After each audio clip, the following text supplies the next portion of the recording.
ॐ नमो भगवते वासुदेवाय। अथ त्रयोदशोऽध्यायः। सूत उवाच। विदुरस्तीर्थयात्रायां मैत्रेयादात्मनो गतिं ज्ञात्वा गाद्धास्तिनपुरं तयावाप्तविवित्सितः यावतः कृतवान् प्रश्नान् छत्ता कौसारवाग्रतः जातैकभक्तिर्गोविन्दे तेभ्यश्चोपररामः तं बन्धुमागतं दृष्ट्वा धर्मपुत्रः सहानुजः धृतराष्ट्रो युयुत्सुश्च सूतः सारद्वतः पृथा गान्धारी द्रौपदी ब्रह्मन् सुभद्रा चोत्तरा कृपी अन्याश्च जामयः पाण्डोर्ज्ञातयः ससुताः स्त्रियः प्रत्युज्जग्मुः प्रहर्षेण प्राणं तन्वा इवागतम् अभिसङ्गम्य विधिवत् परिस्वङ्गाभिवादनैः मुमुचुः प्रेम बाष्पौघं विरहौत्कण्ठ्यकातराः राजा तमर्हयाञ्चक्रे कृतासनपरिग्रहं तं भुक्तवन्तं विश्रान्तमासीनं सुखमासने प्रस्रयावनतो राजा प्राहतेषां च शृण्वतां युधिष्ठिर उवाच अपि स्मरथ नो युष्मत् पक्षच्छायासमेधितान् विपद्गणादुषाग्न्यादेर्मोचिता यत्समातृकाः कया वृत्त्या वर्तितं वश्चरद्भिः क्षितिमण्डलं तीर्थानि क्षेत्रमुख्यानि सेवितानीह भूतले भवद्विधा भागवतास्तीर्थभूताः स्वयं विभो तीर्थे कुर्वन्ति तीर्थानि स्वान्तहस्तेन गदाभृता अपि नः सुहृदस्तात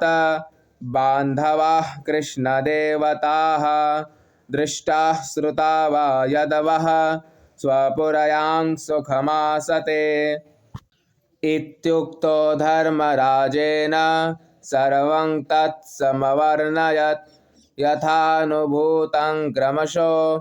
विना यदुकुलक्षयं नन्वा प्रियं दुर्विषहं नृणां स्वयमुपस्थितं नावेदयत् सकरुणो दुःखितान् द्रष्टुमक्षमः कञ्चित् कालमथावात्सीत् सत्कृतो देववत्सुखं भ्रातुर्ज्येष्ठस्य श्रेयस्कृत् सर्वेषां प्रीतिमावहन् अबिभ्रदर्यमादण्डं यथावधगकारिषु यावद्दधार शूद्रत्वं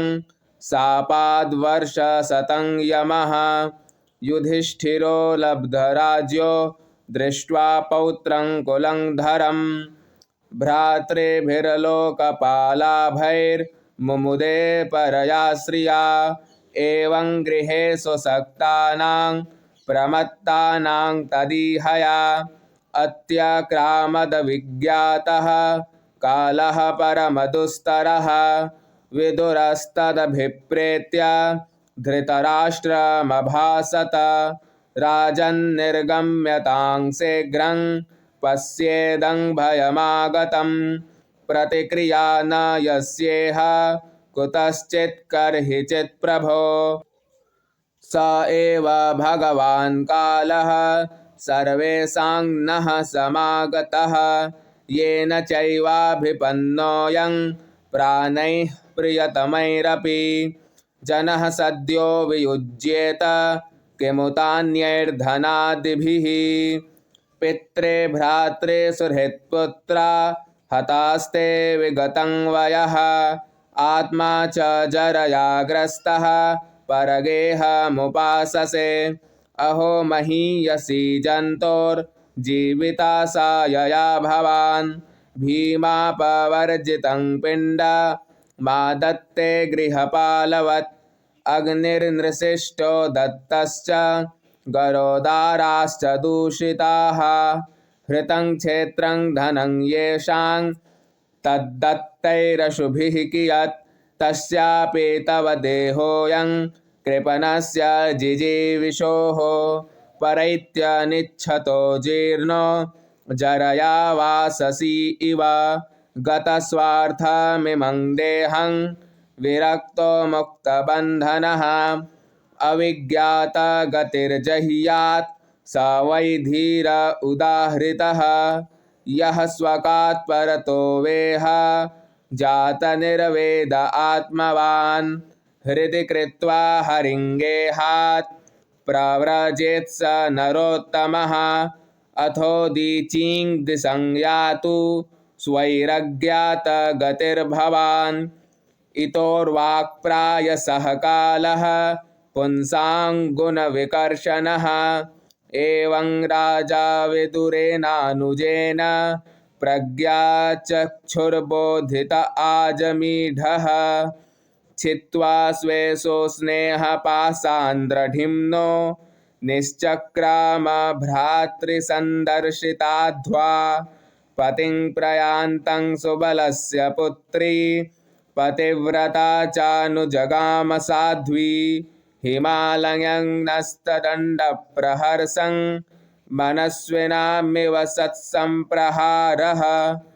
अजातशत्रुः कृतमैत्रो हुताग्निर्विप्रान्नत्वातिलगो भूमिरुक्मैः गृहं प्रविष्टो गुरुवन्दनाय न चापश्यत् पितरौ सौबलीं च तत्र सञ्जयमासीनं पप्रच्छोद्विग्नमानसः गावल्गणे क्व नस्तातो वृद्धो हीनश्च नेत्रयोः अम्बा च हतपुत्रार्ता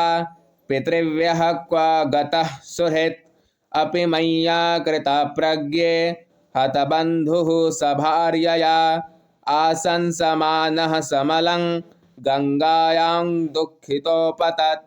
पितर्युपरते पाण्डौ सर्वान्नः सुहृदः शिशून् अरक्षतां व्यसनतः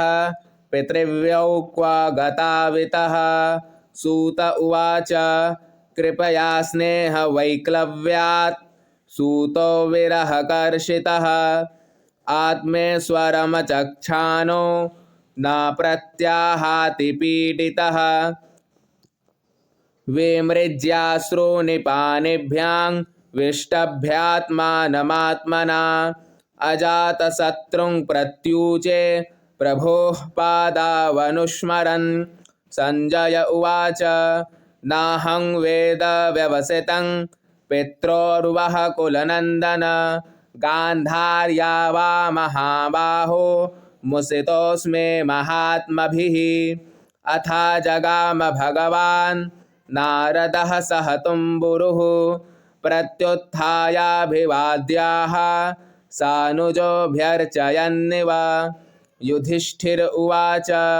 नाहं वेद गतिं पित्रोर्भगवन् क्व गतावितः